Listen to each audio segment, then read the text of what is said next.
afternoon, everybody. Welcome back to the Recently Deceased, the show where we take a look at all the newest, latest games. Today we have Ember Knights. Ember Knights is new on early access on Steam. It's come out a little bit ago. I'm a little late to the punch on this one, but that's fine. Alright, so let's start off by checking out what's in the options. Always want to check out, especially these indie games, want to check out what's in the actual option screen here, because sometimes they be skimping on our options here. So it looks like we do have a good array of options, at least for the gameplay. Things like sending game data. Most people, opt out of this, but we have enabled cloud saves, gibs, especially if you don't want, your younger kids playing, that sort of things, or if you are showing on maybe a slower computer. Turning off gibs might help improve your performance a little bit. Making the HUD visible, enemy HP, damage numbers, run timers. A lot of indie games, but including this, especially with your Binding of Isaacs, your Hades, things like that. A lot of games got the run timer for people who like to speedrun, as it's becoming a bit bigger. Screen resolutions right now. I usually play on 2560, but recording this in 1920 just makes it a lot easier. We got full screen VSync, the normal. Not a lot of options in your screen settings, but I don't know what the hell you're going to get a lot here. It's a very simplistic looking game, as we'll see here in a minute. Audio, got nice stuff for each of the individual sliders. All good there. We even have rebounding of controls, which is actually big for an indie game, because a lot of them do not like to rebind your controls. So this is huge for me, especially with it being a multiplayer game that supports both mouse and keyboard and controller play. This is very good. Very good. Definitely a thumbs up there. Alright, so let's go ahead and get into a run. I have played a little bit of Ember Knights. I usually am going to play a little bit of these games before I make the video. Try to get a good understanding of what the game's like. Because a first run never will do you justice, I believe. Or they will, sometimes at least offset what you really should be thinking about the game. Let's see here. These are the permanent. So okay, let's take a step back. So you spawn in here. We spawn into our hub world. Our hub world does not usually look like this at the beginning, but this is after just maybe 2 hours of play. This is the progress I've made. I've got both the starter weapons unlocked that are in the game currently, which is the bow and the sword. The bow and the sword kind of have different play styles. Obviously, sword, you're going to want to get in there, mix stuff up. It kind of allows for a more aggressive and even some crit stuff going on there. Whereas the bow allows you more attacks from range, keep you safer. I prefer the sword right now. That's all well and good. This is actually where you will be unlocking a lot of your skills and things like that. That you get skill tablets from in-game bosses, that sort of thing. The Ember Tree here is where you'll be doing a lot of your permanent upgrades. This is where you start upgrading things early on. You get these soul bits. I can't remember exactly what the game calls them, but you can get these soul bits from killing enemies in game, and it really helps you go through as you level up and continue on. And you can actually, this is kind of a new thing we've run into, especially where I'm at in the game. You can actually swap these upgrades out. So this is like my current upgrade loadout. But if I don't want, say, damage on normal enemies, I can swap that out for damage on elites, and eventually getting up to this, we can kind of see what the hell's going on with that. That may be something we check into back at the end of the game, or more towards the end. I will go ahead and I'm going to go ahead and put in some upgrades here. Let's see here. What is this now? Relic Sledge can be refreshed. Ooh, actually that's big. We'll see why this is really good. What is this? Ooh, skill selectors. Okay, that's good. I'm going to go ahead and, let's get, just the basics upgraded. All good. The other thing, we talked to Esper here. Esper will take any relic orbs you get, and he will actually unlock new items for you. Right now, at the beginning of the game, I didn't think the game had a very big item variety. But as I've gone through and I've given more orbs to Esper, it has definitely opened up the options as you get through the game. Definitely a big thing you're going to want to look into. I would say, if you're playing this for the first time, you play the game, you say, hey, why is it, I'm seeing a lot of repeating items, I'm seeing a lot of repeating skills. Give the game some time. I'd say give it an hour or so. Play through it, try to get some runs under your belt, because as you see right here, we just unlocked a new item from my previous run. So a lot of this definitely, you need to give it time, because a lot of things unlock over time in here. Let's see here. He's telling us about fixing, these are like checkpoints, I guess, allow you to kind of teleport into the later areas. This is kind of one of those things that you see in a lot of other roguelikes, but I don't know if you're going to want to do it in any of them, because obviously skipping floors, skipping items, that sort of thing usually actually sets you behind more than it helps you get ahead. Alright. So as you start off, we have the normal controls, W, A, and D moves. Shift actually locks us in place in case you're using the bow for like a ranged weapon. Space is going to be our dodge roll. Right click will be your skills and your one skill, and middle click is actually other skill by default. So, and we'll get in here and kind of mix it up. So the gameplay is definitely pretty simple, at least to begin with. A lot of skill does go into the gameplay, though. We're going to want to open these packs. They give us loot. Sometimes they have heals in them as well. The other thing, so as we're going through this, I found out this game, at least with the sword, is a bit difficult. The game definitely requires a little bit of a learning curve. I'm not going to say it's major, because I did beat the boss on my first run, the first boss on my first run. But he's not too difficult, but there is definitely, like, you can definitely see how if you fight this boss more than one time, you start to learn the patterns, it definitely gets easier. Let's see here. When you use a skill, gain skill damage, yeah, sure. We'll go ahead and do it. There's definitely some synergy with the items. This is your actual inventory screen. You get all your stats at the top. This is up to 4-player co-op, so that's why I'm listed as player 1. You could definitely have listed, you know, other areas here for different inventories. We see our skills here, see the charges. So every ability in this game requires attacks to recharge. So at this one, we have one charge. Oh, sorry, we have one charge on it. It requires 10 hits to recharge. We do have. You'll get a lot of these interesting combinations of relics with your abilities that definitely can make you feel really powerful. For instance, the Surge Pandan. Use a skill, you gain more skill damage. If we have a second skill, we could definitely spam some. It would help us do a lot more damage. Another big part of combat is stun. So as you see me hit something here, the bottom bar below them, that white bar, is their stun meter. Hitting an enemy enough times, right now they don't live long enough usually, but hitting an enemy enough times will cause them to enter a stun state, in which case you can get some damage in. As you see here as well, you can see below the doors, kind of like in Hades fashion, you definitely get to know what's in the next room over, or you can walk next to it and it will tell you, so you don't have to memorize these, which is nice. I will go for the extra Ember because I want to try to focus on upgrading my metagame. Pop the Ember there, get the burn going. Make sure we know when these guys are popping up. Get the extra Ember and we're good to go. A lot of these pots you'll see all over drop gold for us, that's nice. There are shops later on in the game from what I've seen, so this gold's definitely worth something. Now that's our first elite enemy we're going to be seeing here. The elite enemies act a bit different from the normal variety. For instance, this one, instead of shooting once and going under, he actually ends up shooting twice against us. I'm trying to land some hits here and back up. A lot of aggression coming out of him, but he's not too hard to kill. Even this early on, elites pose a little bit of a threat, not too much. We're pretty easy to go. Got an apple out of that, a little bit of a heal. Alright, what is this one? Stat Selector. I definitely want to start investing in myself. Wait here. These guys are a bit tricky, these spinning people. You want to kind of wait until they're fully spun up, because you can interrupt it with a hit. But yeah, we got these elites who actually try to suck you in with their ability, but we got a nice placed ability there. We're going to wipe them all out. The controls feel tight. They feel responsive. The game definitely feels like Hades. Like it feels a lot like Hades. Got that very moment-to-moment action, a lot of good movement. I will go Gem of Wisdom here, as it seems kind of like we have this thing going on with our ability. So I will go ahead and take that. Now, I have not tried the game in co-op. I don't know how the game behaves in co-op versus playing solo, as I am wont to play solo normally. Not a lot of my friends play roguelikes like this, so usually left out to dry, but that's fine. Because this game is by far definitely fun by itself. Like, there's not a need for friends to be like, hey, well, you know, I need friends to play. Game's too hard. None of that. So that definitely is good to see as well. There are some of these games, like for instance, the game Muck, if y'all have heard of that one before. A bit of a survival roguelike, but it's definitely hard. It's really fucking difficult.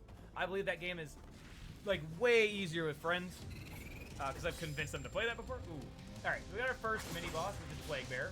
He's going to be putting down these poison areas. It's actually the first time I've seen him. Oh, it's okay. So, I've seen another type, same mosquito type boy, but when he dashes, he did not leave that same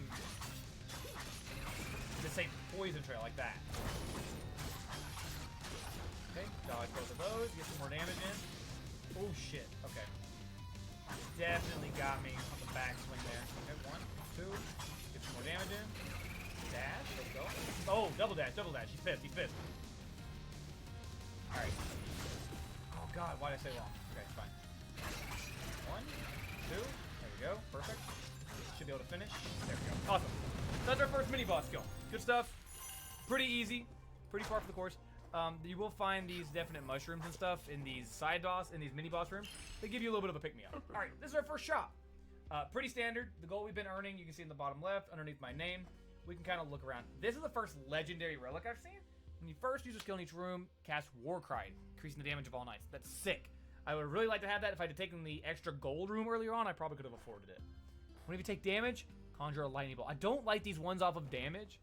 I may end up saving my gold here.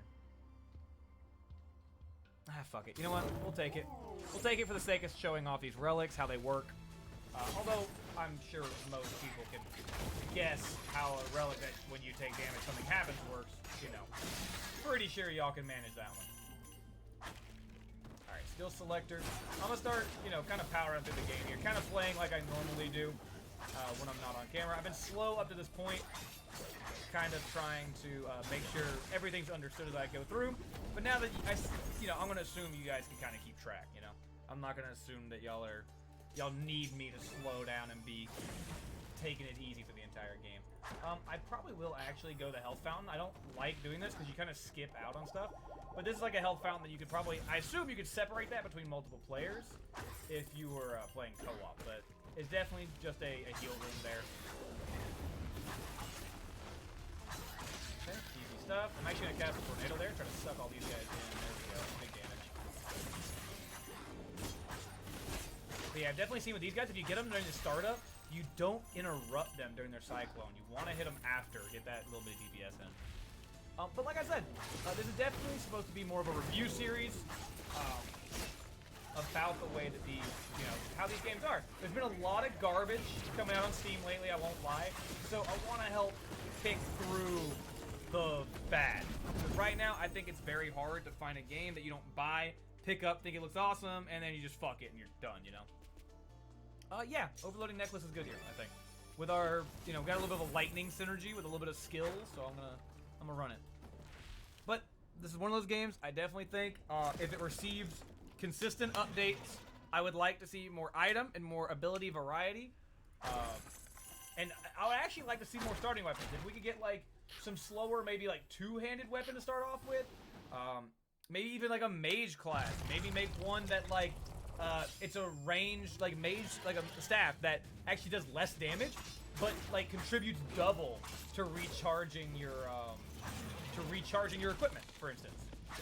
Might help you kind of do more skill-focused build. Okay, I'm gonna be careful here. I'm being a little bit aggressive. Being a little bit aggressive. It's fine. Okay, got the first damage thing. You can see those little notches on the bar. Yeah, get rid of these little fuckers and pretty one fell swoop essentially. Definitely hit and run is very like good in this game. If you like to play that hit and run strategy and just slap once, go. Okay, you got the backpack thing done there. I'm gonna go ahead. You got that little like back thing on him. You can kind of hit that, get it burned out, and it actually helps you deal some more damage over time there. Gives you like a window of opportunity. Okay. Go ahead and throw that in there. Try to suck in that ad. There we go. Perfect.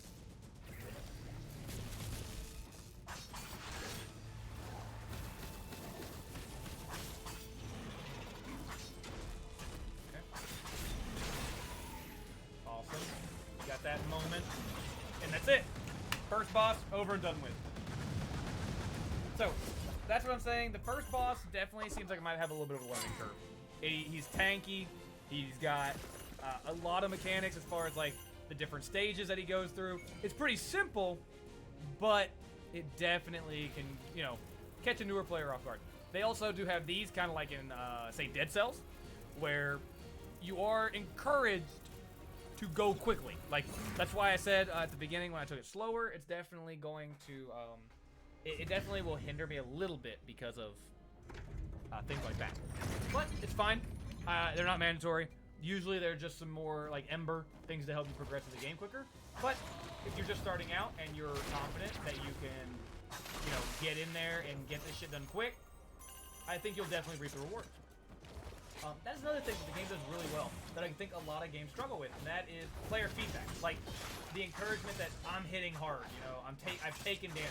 The big one I think is taking damage. A lot of games have a hard time telling you that you got hit. But you feel it in this game. When you get hit, you're like, oh shit, I made a mistake. Like I did it wrong. Like I did bad, which is good because you want to know, hey, what you did, not good. Don't do it again. You want to know that. All right, let's see. Tornado out. I'm actually going to fire burst while they're grouped up. Got a good little bit of a combo going there. I need to be careful with these archers. They are spicy. I'm actually taking a lot more damage here, which is fine. We're good. We're gonna manage. I mean, it's not good, but we're gonna manage. Put these little pots right here. They give you some gold. If I can fucking hit shit. There we go. Alright, again. Got the tornado here. Hit him with the group them up, knock them down. Okay. Back out here. Get the mage wound up. Oh, we have two mages. Mages cause a lot of problems, I found. They will definitely cause you some issue. Alright, cool. So we got another stat selector. I think I'm gonna have to err on the side of caution, and you know what? Nah, fuck it. We're going Gem of Power. Fuck it. Get some more damage out. Who likes to play it safe, you know? Who gives a fuck? Alright, cool. Gotta be careful. These are some of the harder enemies I've run into. The dashes can definitely catch you off guard. But this tornado is one of the better abilities I've seen. Like, that CC is pretty fucking ridiculous. It's really good.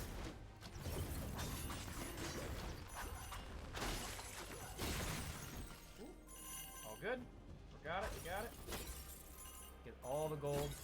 I do like the fact that this game doesn't have random droppables. Like, a lot of these roguelikes here lately, you have to smash everything because you don't know what could contain HP. I actually think that's, like, not respecting the time of your fucking player. Like, I don't want to sit here and walk around and break 18 pots because there might be 1 HP upgrade in it, you know?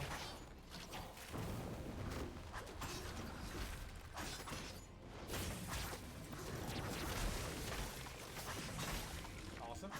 Sorry, I'm getting a little bit quiet. Game's getting a little intense. These, like I said, these higher level enemies, man, they don't give a fuck about you. These elites, definitely on this area, start making the game a lot harder. Crit, drop gold. Maybe crit, deal bonus stun. Think maybe go venomous here, man. Just go all in on this ability build. Although we are kind of up shit's creek without a paddle, as you may see, with our no fucking HP.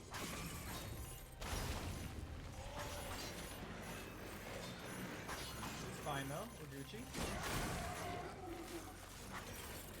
Definitely gotta stay out of the way of that. Awesome. Woo! It's getting spicy. Getting spicy. Alright. Try to get all this gold I can. Like I said, these games, as much as they don't respect your time, like, I say these games. This game's not one of them. Like I said, it doesn't have that nonsense of every single breakable could contain your life-saving fucking health. But definitely in this one, they respected your time a lot more than, say, like, for instance, I think Binding of Isaac is one of those that definitely doesn't respect your time. Like, every piece of poop, every fire that you shoot could contain the next, like, that 1 cent you need for that item. And if you don't shoot at all, you know, you might be eating shit. It might be bad. I kind of like my skills right now. I can honestly just go stats. I think stats is the way to go here.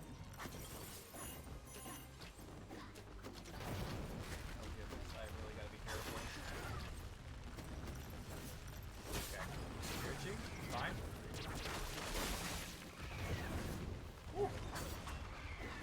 Oh! I didn't realize she'd continue the attack. I thought the TP would stop the attack that she had, like, started. What a fucker. It's okay. That's a good run, though. I mean, it wasn't a good run. It was a decent run. Is it good enough to show off the game, I think? So, run minute, 11:47. All good. We do have a nice little stat screen. Enemies killed, damage dealt, damage taken. If you have more players, this would be, you know, a little bit of competition between the friends. And we can still check our items afterwards, kind of see what our build was. So, nice little wrap-up screen. We'll go ahead and continue. This will put us back at the beginning again. Put us back out here. Alright. look in here. Ooh, grant a revive token. Automatically revives the Ember Knight with 25 HP. Sure, why not? On that run, maybe it would have saved us, you know. Ooh, I wonder. So what's the difference here? Revives automatically. 25 HP, or... Oh, I guess with this you can keep adding more tokens. With this one, you can just increase the amount you revive with. Okay, okay, fair enough. Fair enough. All right, but yeah, that is a basic run through and the basic gameplay of Ember Knights. By all means, I would highly recommend you check out this game on Steam. It is worth the money. I will go ahead and link the game down in the description for the Steam page. Give it a look over. It's worth it, for sure, if you like these roguelike type games, especially the faster paced, more combat focused ones. If you're into, you know, deck builders, that sort of thing, may not be your cup of tea, because it's more action focused. But, by all means, I encourage y'all to check it out. You guys have a great rest of your day. Of course, guys, take it easy.